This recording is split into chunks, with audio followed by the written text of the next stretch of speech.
اگر رمضان المبارک میں ایک قاری صاحب کے ساتھ آپ نے ہمارا کوئی مکالمہ دیکھا ہو تو وہ آپ تک پہنچا ہوا ہے.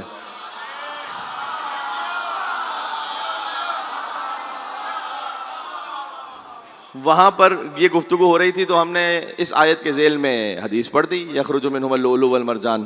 لؤلؤ سے مراد امام حسن علیہ السلام, مرجان سے مراد امام حسین علیہ السلام. ان سے پہلے مرج البحرین یلتقیان, اللہ نے دو سمندروں کو ملا دیا ہے.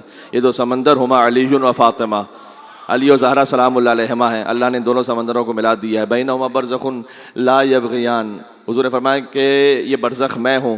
اللہ نے کہا کہ ان کے درمیان ایک حد فاصل ہے, ایک برزخ کے دونوں کبھی بھی ایک دوسرے سے تجاوز نہیں کر سکتے. کبھی یہ اعلیٰ ربکما تکذبان, تو تم اپنے رب کی کون کون سی نعمتوں کو جھٹلاؤ گے. ان سمندروں سے ہم نے خارج کیے لؤلؤ اور مرجان. لؤلؤ سے مراد امام حسن علیہ السلام, مرجان سے مراد امام حسین علیہ السلام. فبأي آلاء ربکما تکذبان, تو تم اپنے رب کی کون کون سی نعمتوں کو جھٹلاؤ گے. تو ہم نے جب یہ تفسیر پڑھی جو علامہ جلال الدین سیوطی رحمۃ اللہ علیہ ان کی کتاب تفسیر ذر المنصور سے, تو انہوں نے ہم سے یہ کہا کہ یہ کہاں سے تفسیر پڑھ دیتے ہیں اپنی مرضی سے. بحرین سے مراد یہ کہ علی اور فاطمہ سلام اللہ علیہما, یہ میں کہہ رہا ہوں سلام اللہ علیہما, اور حسن اور حسین, یہ کہاں لکھا ہو اپنی مرضی سے. ہم نے کہا اپنی مرضی سے نہیں ہے, قال رسول اللہ صلی اللہ علیہ وآلہ وسلم. اپنی کتاب دیکھیں آپ, یہ ہمارے مسلک کی کتاب نہیں ہے. تو اس وقت بعد میں نے سوچا, کہ انہوں نے یہ کہا تھا نا, ان کو اعتراض یہ تھا کہ اپنی مرضی سے آیت کی تفسیر بنا دیتے ہیں. میں جملہ کہنے لگا ہوں, میں نے بعد میں یہ سوچا کہ پرنسپلی تو بات تو ٹھیک ہے, اپنی مرضی سے کسی آیت کی تفسیر تو نہیں بنائی جا سکتی. تو چونکہ ان کو نہیں معلوم تھی تفسیر, ہاں نہیں پڑھی ہوئی تھی اپنی وہ کتاب, تو ہم نے وہ بتا دی کہ بھائی اس کتاب سے ہے. تو انہوں نے کہا کہ بھائی آیت کی اپنی مرضی سے آیت کی تفسیر کیسے کر دی. تو میں سوچنے لگا کہ جب ایک آیت کی تفسیر اپنی مرضی سے نہیں ہو سکتی ہے تو پورے دین کا خلیفہ اپنی مرضی سے کیسے ہو سکتا ہے.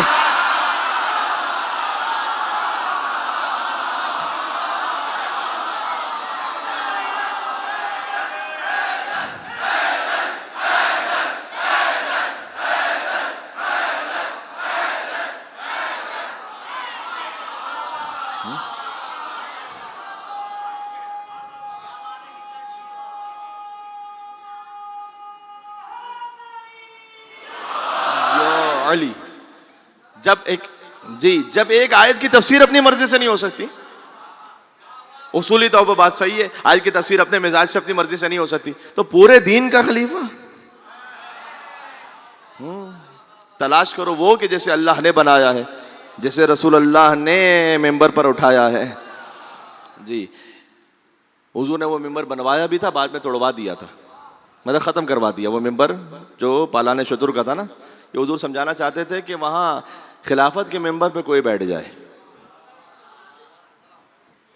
مولائیت کے ممبر پر یا میں بیٹھوں گا یا علی بیٹھیں گے. تو عرض خدمت یہ کہ یہ آیت کی تفسیر پوری ہوئی کہ یخرج منہما اللؤلؤ والمرجان. تو اب عبداللہ حسین علیہ السلام نے پہلے دن فطرس کو معاف کیا, آخری دن کسے معاف کیا؟ حور علیہ السلام کو.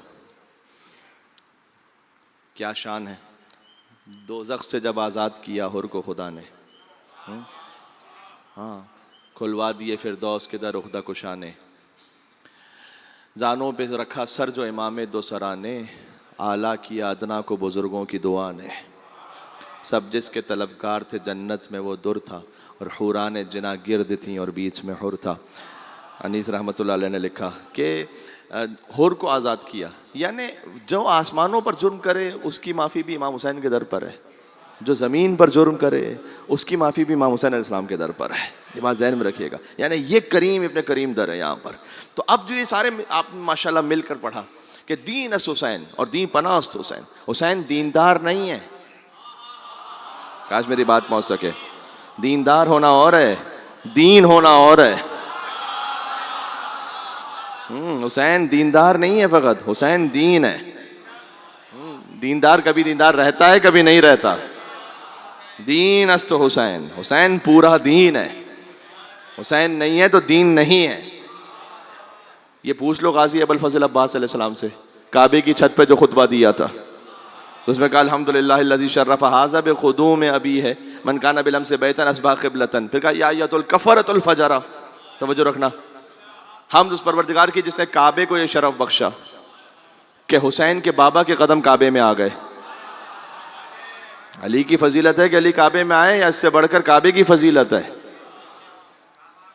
کیا بات ہے، علی جہاں آ جائے وہیں قبلہ ہے میرے بھائی. کاش میری بات پہنچ سکے. اس سے ایک مسئلہ اور بھی حل ہو گیا. لوگ کہتے ہیں کہ تم مانگتے ہو یا علی مدد کہتے ہو، یا علی مدد کہتے ہو، یا اللہ مدد کیوں نہیں کہتے؟ یقیناً اللہ سبحانہ و تعالیٰ ہی نے محمد اور آل محمد علیہ السلام کو اختیار دیا ہے. وہ غنی علی الاطلاق ہے، وہ بے نیاز ہے، یہ اس کے لیے وسیلہ اس تک پہنچنے کا. تو ہم علی سے مدد نہ مانگے تو پھر کیا کریں میرے بھائی؟ جب فقیر جاتا ہے کسی کے در پر، اس نے دق الباب کیا، دروازہ کھولا، جو باہر آ گیا اسے مانگ لیا. ہائے ہائے ہائے، کہہ دیا میں نے جملہ.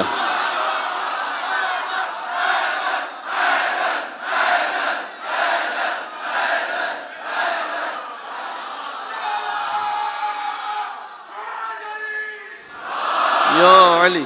ہاں، فقیر کا یہی طریقہ ہے نا. گیا دق الباب کیا، اللہ کے نام پہ دے دو. مانگتا بھی ان کے نام پر ہے کہ اسے معلوم ہے کہ ان کے نام پر ملے گا. ہر ایرے غیرے کے نام پہ نہیں مانگتا. ایسا ہی ہے نا، ہر ایرے غیرے کے نام پہ نہیں مانگتا، کچھ خاص لوگوں کے نام پر مانگتا ہے. مولا علی کے نام پر، علی کا صدقہ دے دو، حسین کا صدقہ دے دو. ایسا ہی ہے یا نہیں ہے؟ تو بھائی مشکل یہی ہے کہ وہ جو واقعات ہیں نا جو ہمارے یہاں پر دین کے نام پر پڑھائے جاتے ہیں، علی و حسین کا ذکر تھا جن واقعات میں، وہ واقعات ملتے نہیں اب دینیات میں. اور جن کے نام پہ بھیک بھی لیتا نہیں فقیر.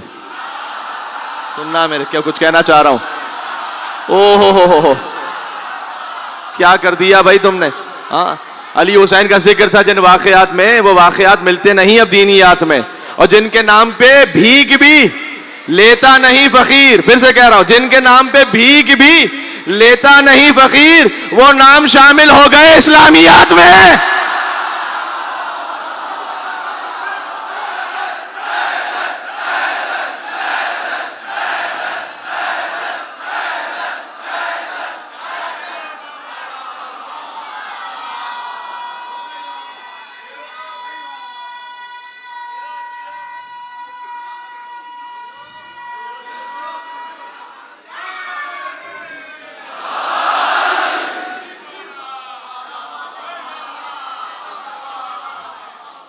جن کے نام پہ بھیک بھی لیتا نہیں فقیر.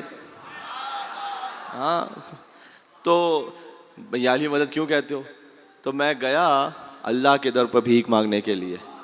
فقیر جب جاتا ہے کسی کے ہاں بھیک مانگنے، جس نے دروازہ کھولا، جو گھر سے باہر آیا، اس سے مانگ لیا.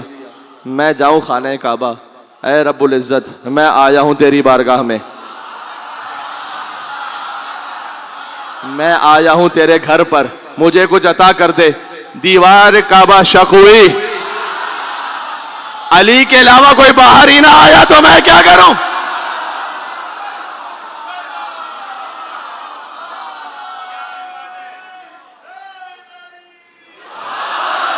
یا علی، یا علی.